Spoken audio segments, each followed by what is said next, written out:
ഈ തന്നിരിക്കുന്ന വാക്കുകൾക്ക് മുന്നിൽ ഒരു എന്ന അർത്ഥത്തിൽ എ ആണോ ആൻ ആണോ ഉപയോഗിക്കുന്നത് നോക്കാം. സ്വരശബ്ദമാണ് വരുന്നതെങ്കിൽ നമ്മൾ ആൻ ഉപയോഗിക്കണം.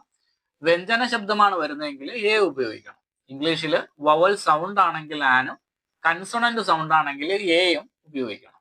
ഒന്നാമത്തെ വേർഡ് നോക്കാം, ഡാഷ് യൂണിവേഴ്സിറ്റി. യു എന്ന് പറയുന്നത് ഒരു വവൽ ലെറ്റർ ആണ്. എന്നാൽ ഇതിന്റെ സൗണ്ട് എന്ന് പറയുന്നത് യാ എന്നാണ് വരുന്നത്. യൂണിവേഴ്സിറ്റി യാ എന്നാണ് വരുന്നത്. അപ്പോൾ നമ്മൾ ഇവിടെ എ യൂണിവേഴ്സിറ്റി എന്ന് എഴുതണം. ഈ യായെ വ്യഞ്ജനാക്ഷരമായിട്ട് കണക്കാക്കി നമ്മൾ എ യൂണിവേഴ്സിറ്റി എന്ന് എഴുതണം. രണ്ടാമത്തത് യൂണിക്കോൺ. ഇവിടെ യു ആണ് വരുന്നത്.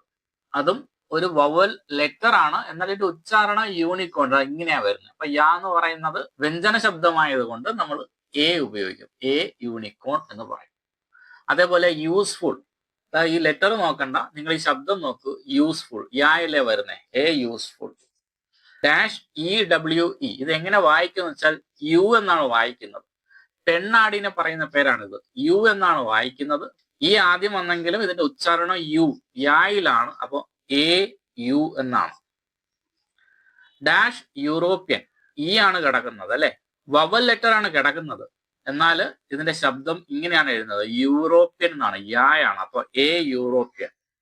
ഡാഷ് ഇയർ നമ്മൾ ഇതാ ഇങ്ങനെ ഇങ്ങനെ ഇട്ട് കഴിഞ്ഞാൽ ഈ എന്ന് വായിച്ചു കഴിഞ്ഞാൽ തെറ്റിപ്പോവും, ആൻ ഉപയോഗിക്കാൻ തോന്നും. പക്ഷെ ഇവിടെ ഇങ്ങനെ എഴുതണം, ഇയർ യാ ആദ്യം വരുന്ന രീതിയിൽ എഴുതണം. അപ്പൊ നമുക്ക് ഇങ്ങനെ എ എഴുതാൻ പറ്റും, എ ഇയർ.